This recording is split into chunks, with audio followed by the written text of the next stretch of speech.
Hi, this is Rosha and welcome back to a new mini vlog.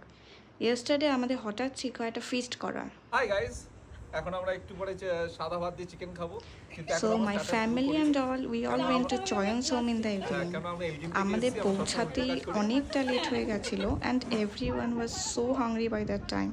Especially পিপিদা, যার just অবস্থাটা দেখো। আমি যখনই উঠছি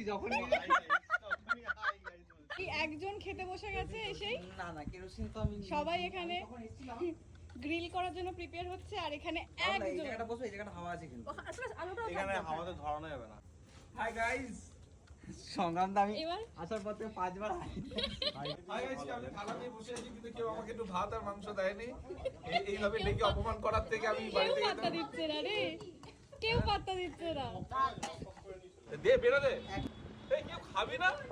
আমরা এদিকে পিপিদাকে একদম ইগনোর করে জাস্ট কুকিং করা শুরু করে দিই। দাদারা ওদিকে চারকোল জ্বালাচ্ছে, আমরা এদিকে চিকেন ম্যারিনেট করাগুলো শিখে পুড়ছি। মিনওয়াইল একজনকে খেতে দেওয়া হয়নি বলে দূরে গিয়ে দাঁড়িয়ে আছে আর হাই গাইজ হচ্ছে না। We had so much fun, but পিপিদা কি কিছু খেতে পেলো নাকি বাড়ি চলে গেল? For that you have to stay tune for part 2. By.